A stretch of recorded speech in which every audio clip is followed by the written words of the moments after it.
Philippines, we're in the Caribbean, we're in Australia, and also, of course, in the US and Canada. So we're excited about what we are seeing. I just started last July.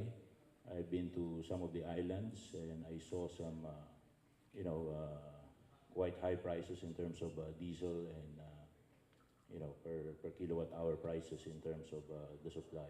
So we'd like to be very active in this space. We're going to finance, operate, maintain, and work on JVs probably, so to speak. So that's the background of the company. Okay, thank you, Mon. We're privileged to have OIC Director Kapungkol, who I believe has a presentation. Okay. Good afternoon, everyone. On behalf of the Department of Energy, we would like to present to you the microgrid applications of solar and battery storage in the Philippines. As you know, as an archipelagic country, we have more than 7,100 islands, and there are a lot of opportunities for microgrid application, particularly introducing battery energy storage, considering diesel generation is quite high, and normally subsidies from the missionary electrification are shouldered by the electricity consumers in the Philippines. So I'm going to skip some of the slides, and we'll focus on the microgrid and solar application in the Philippines. So this is just global status. Yeah, I'll just skip it because you're more expert than me. So just for 2016 power capacity and gross generation in the country, as you may know, renewable energy share as far as the installed capacity is concerned, about 32.5, and for actual generation, we range about 24% only.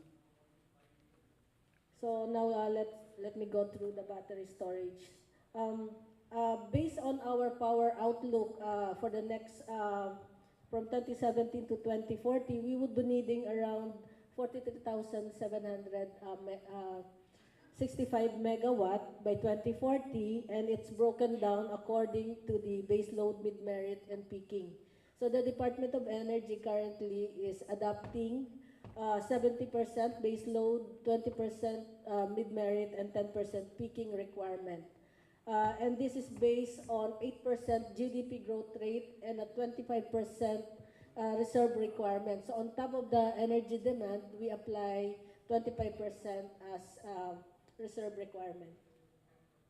Now, currently, these are the projects that we have now. So we have a committed, in Luzon, we have a committed battery storage project. It's a 10 megawatt of AES in Masinloc. Currently, it's not yet operational as NGCP, and the proponent is currently doing some protocol discussion on how it will proceed. Then it will go through the regulatory process by the Energy Regulatory Commission. For indicative project, when we say indicative, this is in various stages. So there is a total of about 230 megawatt of indicative projects on battery storage in Luzon. And in Visayas, we have around 130 megawatt in various locations. As you all know, Negros has a lot of solar, and there's a potential that we put a storage system in that area. Now, for mini and microgrid projects, including the Distributed Energy Resources Project in the Philippines, this is just a global status. As an total electrification trust of the government, most of the microgrid projects are geared towards providing electrification solution in the area. And since 2004, upon the passage of the EPIRA, or the Electric Power Industry Reform Act, we have instituted two private sector program, which is what's called the New Power Provider and the Qualified Third Party. The NPP program refers to the power generation business that is usually handled by the National Power Corporation, while the Qualified Third Party refers to the area that cannot be served by the distribution utility or the franchise holder. So this is some sort of the uh, off-grid electrification and program we had. We have the PB mainstreaming that is focused on providing solar home system in areas within the franchise area of the electric cooperatives. Actually, under the PBM, it's the distribution utility who provides the services. They own the system and they collect service fee. And what is uh, significant is that the ERC has issued the regulatory framework. So they allowed collection of tariff by distribution utility, putting up a solar unit within their organization. For qualified third party, again, this is provision of a total service by a private sector in areas that are waived by the distribution utility. So we also have what we call household electrification program using RE. So this is mainly solar, but we have also some micro grid hydro projects. And NPC has its own missionary electrification program. So what is pioneering right now as far as the qualified third parties program is the Sabang project in Palawan. It is hybrid with solar, diesel, and battery, and the ERC has recently approved the tariff and the application of SREC as a qualified third party. So they followed the QTP rules, and the ERC has recently undergone several consultation, and then later on approved the tariff, the true cost retail rate of SREC. And this is, it involves 1.4 megawatt solar, 1.2 diesel, and a 2.3 megawatt hour battery. And it was approved in January 27, although there was a motion for reconsideration, considering, as usual, the rate is not ideal on the side of SREC. Now, there is also another project that is recently known to the Department of Energy, which is the Pamilacan Island in Bohol. So this is a diesel, and with the storage, they now have a power from 8 a.m. to 4 p.m. And there is a forthcoming new private power provider projects in SPAG areas, including Marinduque, and they had identified several off-grid projects in the area. Now, for net metering, as of now, based on the records of the Department of Energy, there is about 6 megawatt of equivalent net metering or solar capacity in the country. Okay. So right now, the DOE is working on the energy storage guidelines, as well as collaborating with the Energy Regulatory Commission on the distributed energy resources. Thank you. Thank you, OIC Director Kapungkol. As you can see, for the audience who are outside the Philippines, it would really be best for you to liaise directly with the office of Director Kapungkol. As you can see, qualified third-party QTPs, NPPs, HEPs, all these kinds of acronyms, SPUG.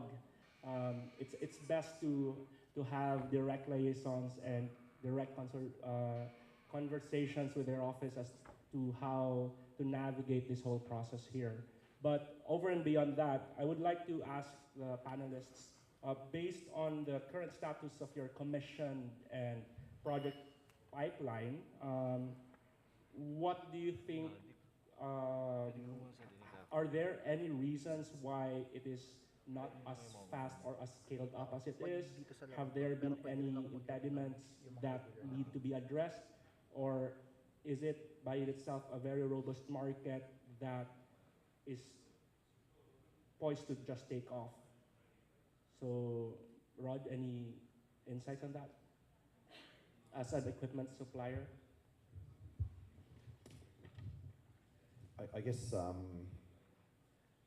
when you look around, there's so many opportunities to in fact do what we've seen there and what we've been talking about these last 2 days. But initial financing is sometimes an issue, and even if the payback can be quite quick. I mean, if the government's subsidising prices, and you're already, you're in a situation where you're living in a remote area, but you're getting cheap power anyway, then it's not really an incentive. So the will of the people isn't always where it should be to actually put systems in place.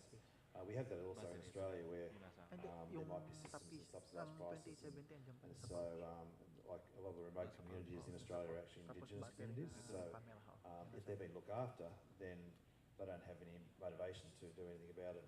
And even if they do put a system in place, it's also a question of having the right structure in place to actually have a maintenance program, so that it has to be a sustainable solution, not just, okay, we've built it, it's all fine and it'll just all work.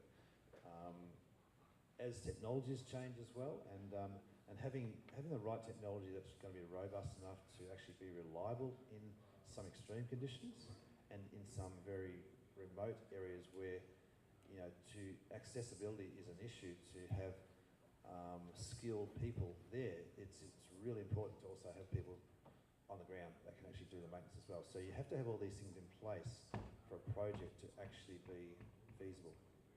Fortunately though, from a money point of view, there are projects where it is driven purely from a commercial point of view, so they drive it.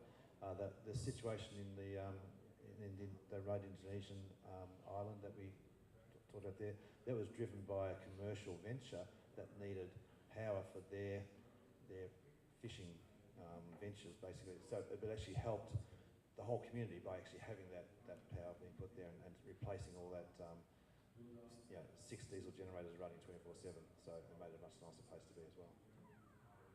So you're saying it's really, the opportunities are abundant, but those little issues of like logistics and post-commissioning follow-ups are what impedes it?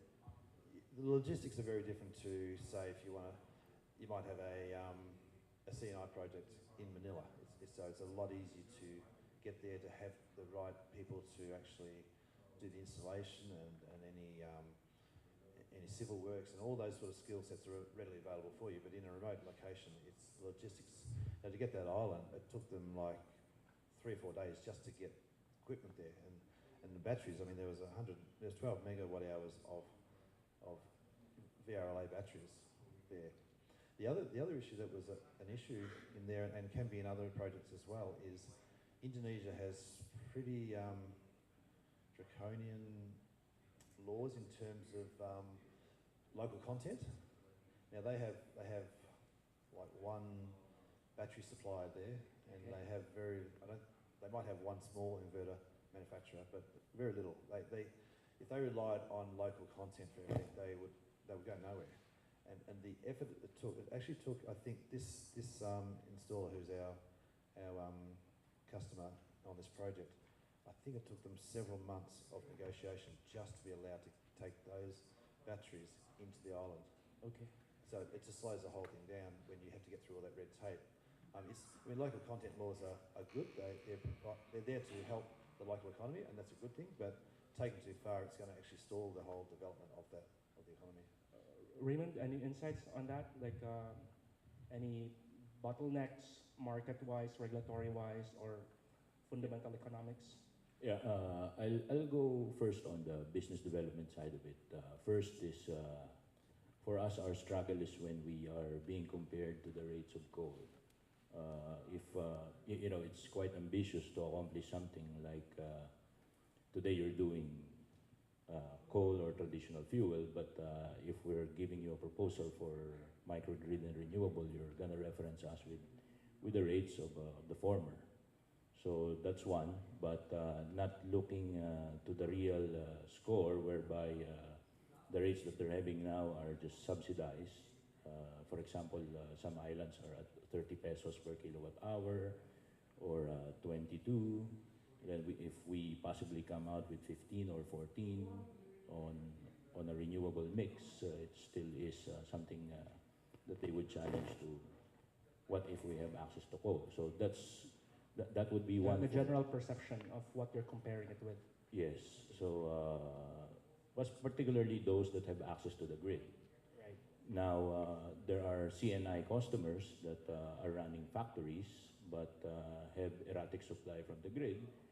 that what would happen is that they will discard produce from a certain batch because of some problems in the in the output, and they have to rely on diesel. We want to take that space out, but again, the comparative numbers are referenced. Yeah, because to you the grid. can only really compare yourself during shutdown days or during when the grid is not available. So you're forced now to go to the off-grid sites. Correct. So what have been the challenges there so far? I think it's fairly the industry itself is fairly new. You know, much not like when the rules are established already. For example, when it comes to construction, you have your typical specifiers, you know, and everything else has been defined. And it's good that the DOE has been establishing these guidelines already for us to set parameters, you know, and do qualifications and standards itself. So I think if the playing field is established, the rules are perfectly defined, and the bureaucracy is certain, we can have a more deterministic output. Yeah, thank you. And going with that, because it's really correlated with your presentation, ma'am.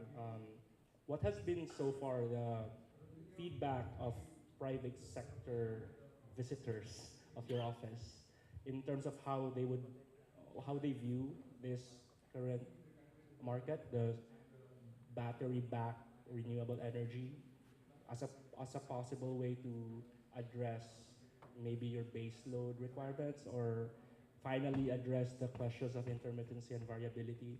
What have their opinions been? Any requests in terms of policy side? Of course, again, thank you. No? The entry of variable renewable into the grid has posed some great challenge as far as policy and regulation is concerned, including the way or the manner in which you do planning. No, because of the various initiatives like the net metering, and soon you'll have the green energy options, wherein a consumer can choose their own renewable energy supplier. Now, normally as in our pilot project in Masinloc, which is the 10 megawatt battery storage system, it actually is just to show the NGCP and the government that battery energy storage system works. It helps in the ancillary service. And in fact, initially there was a 40 megawatt project in Cabangcalan, Negros. But because rules has yet to be set, testing protocol has yet to be discussed between the regulator, the grid management committee, and NGCP, as well as the developer.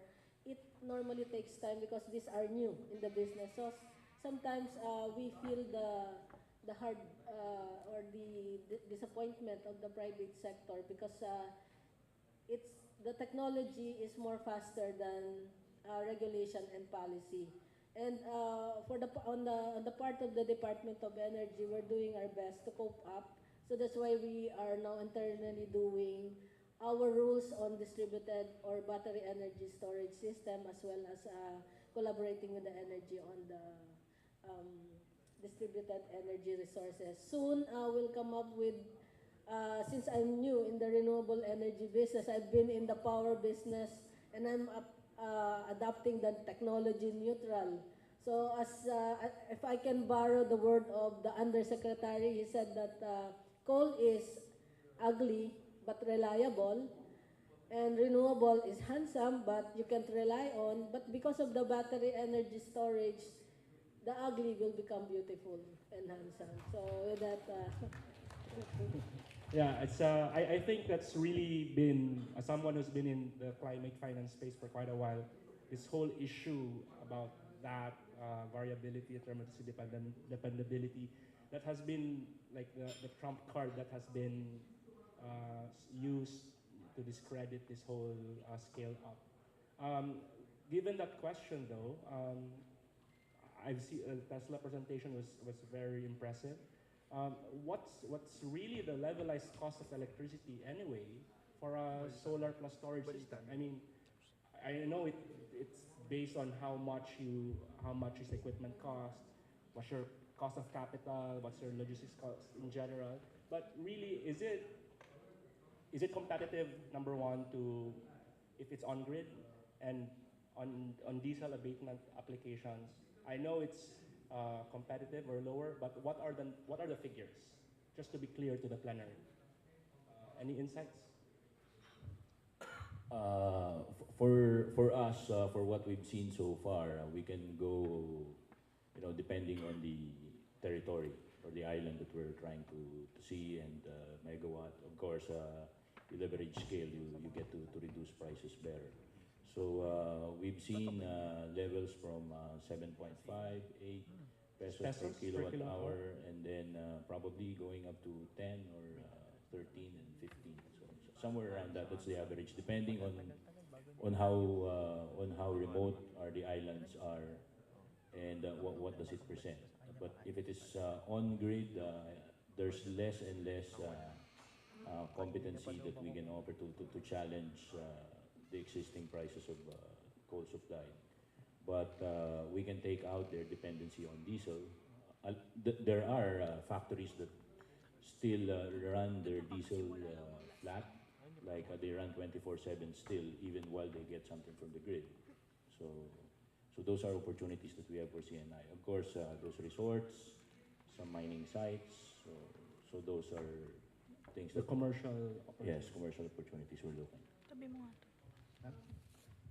One pilot study that I presented was the Sabang project in San Vicente, Palawan, and based on the economics of the project, it's about 40 pesos per kilowatt hour. But because it's in missionary area and it's appointed as a qualified third party, the subsidy is calculated based on the true cost, so investment cost plus profit, and the rate that is the average rate that is paid by the consumer in the franchise. So for example, in Palawan, retail rate is about 12 pesos. So the difference is, for example, 40 pesos minus 12 pesos. So that's the subsidy that the investor is getting from actually the electricity consumers. So right now, ma'am, I mean, the socially acceptable rate is what you will charge. The true cost is the true cost. It's still gonna dip its fingers on the missionary electrification funds as of now. As of now, it's still costly. So maybe later on we can see more competitive facilities or technologies. Any insights in the markets you've operated in, Rod?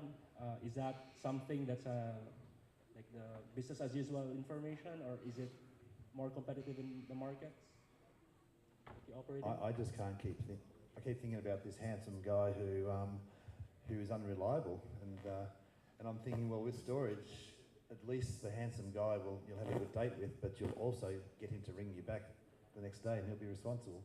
But and that's really the key, isn't it? So intermittent. So it's got to be not just the price of power, but it's got to be the fact of how it can be dispatched when required. And I think it's a really good way of looking at it, because it's not just a matter of the capex of how much the system costs up front, but how much to get out of it. And we like to think of the batteries and the actual inverters having an odometer on them, like a car.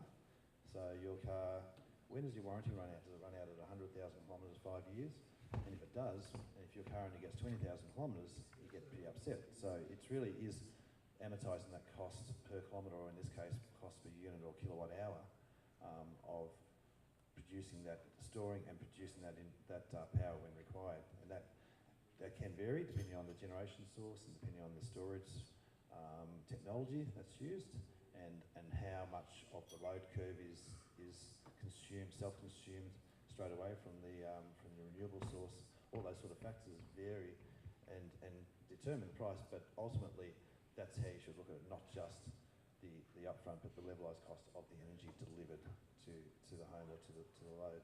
So for us, we've found that with the right battery technology and with the right inverters, you are getting it's not necessarily the cheapest by far, and it's, people talk about batteries prices coming down to the point where it's useful, but I know that my mobile phone that I just bought last week cost me more than the one I bought the year before, and more than the one I bought the year before that. Why do we keep paying more for mobile phones? Because they do more. So why should we pay more for battery systems? Because they do more, and that's the key thing. Yeah, interesting. Any questions from the floor? I mean, we have a distinguished panel of resource speakers here. Any questions that you may have? Because we're running out of time. I can insert one question if you have any. There being none, final thoughts you might want to share before we close this panel, specifically on specific recommendations on what needs to be done so that we see the same growth that we've seen in like on-grid solar in just 2 years, like 800 megawatts was it, or 900 megawatts. What do we need to move in terms in what kinds of variables do we need to move so that we see this kind of like quantum leap? Any thoughts you might want to share? Well, for the Department of Energy, we have we have more than 7,000 islands, and most of them are served by diesel. So we now have a ongoing collaboration with donor community on the hybridization of existing SPAG areas. So eventually, as soon as the new policy and regulatory framework are developed, we will see a more entry of more RE in the SPAG areas or isolated grid. And of course, it is used to achieve the total electrification program of the government. So like accessing donor community funds, climate finance ecosystem. The Spag Islands really represent a very exciting segment for us. We want to participate as much as we can. And also what would be good is, I like the presentation yesterday from the one that represented about Vietnam. Maybe it can drive something from our constitutional amendments in terms of ownership. We're a foreign company, but we're trying to establish presence here. That 60-40 ownership can be a little bit be bent or relaxed, or probably give some room for more investments. But of course, we would welcome good partnerships as well on the local front. And then the establishments of particular guidelines that we can all be enrolled to, particularly so for CSPs and Swiss challenges. And that's it. I think we're on our way to really grow as fast as previously. So like friendlier investment climate and clearer set of rules. Yep. Rod, anything you want to add? I think one of the interesting things about microgrids is they can be independent microgrids, and that's a great thing for remote communities. But they can also be embedded microgrids. So as the national grid or the major grids are actually evolving and being expanded, to actually have embedded microgrids in there to help with the reliability, to help with particular areas that can become independent if the grid is failed. But also those embedded microgrids can actually give upstream support to the major grid when it's straining as well. So not to forget that, and if that's done as the grid is being developed, it's a great time to actually have a chance to have a greenfield developed smart grid, which we're struggling with in Australia because there's so much regulation, as there is in other countries. But we have an established grid we've spent lots of money on. But if you're in a developing area, you've got a really good chance to do it better than it's been done before as an embedded microgrid as well as a remote. The other thing too is just choosing the right equipment, because most sort of grid operators, if they're choosing assets, they're choosing asset life of at least probably 20 years for their grids. We shouldn't think any different when we're talking about renewables. We should be looking at assets that are going to last, and choose the right equipment that's got the right history of reliability. Okay, so recognition of embedded generation and readiness for smart grid integrity of EPC and equipment suppliers. So with that, we close our panel on solar and battery storage and microgrid applications. Let's give a round of applause to our resource persons. And I think we have to, before I give the mic to Claire, we'll have a photo opportunity. Okay, thank you everyone. Thank you for being a good audience.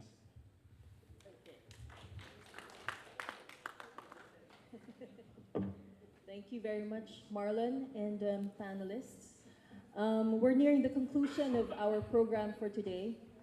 But before we move on to our closing remarks, I'd like to invite everybody in this room, we'll invite you in a bit to go on